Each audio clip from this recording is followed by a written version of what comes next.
पण सुरुवात करूया आजच्या आपल्या टॉप फोकसच्या बातमीपासून। दिल्ली सामूहिक बलात्कार प्रकरणाला आज 1 वर्ष पूर्ण होत आहे। याच निमित्ताने देशभरात अनेक ठिकाणी अनेक कार्यक्रमांचं आयोजन केलं गेलंय।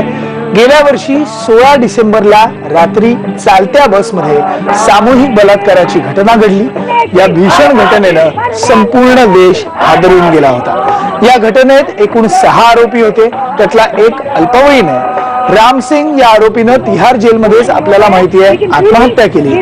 त्यानंतर उरलेल्या 4ही दोषींना दिल्लीच्या साकेत कोर्टानं फाशीची शिक्षा सुनावली आहे। मुकेश सिंह, विनय शर्मा, पवन गुप्ता आणि अक्षय ठाकूर या 4ही दोषींना सामूहिक बलात्कार आणि हत्या यांच्याबरोबर 13 गुन्ह्यांसाठी ही शिक्षा सुनावली गेली आहे। तर अल्पवयीन मुलाला कायद्यानुसार 3 वर्षांची शिक्षा दिली गेली आहे। बालगुन्हेगारी कायद्यामध्ये बदल व्हावा यासाठी या घटनेमधल्या बहादूर मुलीच्या आई वडिलांनी सुप्रीम कोर्टात याचिका दाखल केली आहे। या मुलीच्या स्मृतीप्रित्यर्थ आज आपण बघतोय देशभरात वेगवेगळ्या ठिकाणी वेगवेगळे कार्यक्रम आयोजित केले गेलेत।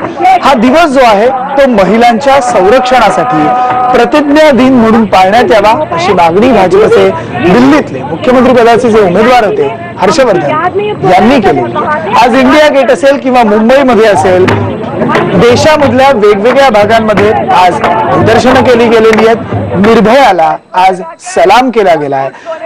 संध्याकाळची नवी दिल्लीमधली आपण दृश्य बघतोय। बरोबर 1 वर्षापूर्वी इंडिया गेट असेल किंवा संपूर्ण दिल्लीमध्ये कॅन्डल मार्च काढले गेले होते, आंदोलन झालं होतं आणि तीच मुलं आज पुन्हा एकदा रस्त्यावर उतरली। और कुछ सोने गहरी नींद में सो रहे थे अब तक उनसे जब तक ये देश जागृत नहीं होता। हमने आगे बदलना है और दिल्ली कानून बनाया जाए और जो लड़ाई है दामिनी की जारी रखी है पूरे देश को जगा के, और कुछ सोने गहरी नींद में सो रहे थे अब तक उनसे जब तक ये देश जागृत नहीं होता। हमने आगे बदलना है और दिल्ली कानून बनाया जाए और जो लड़ाई है दामिनी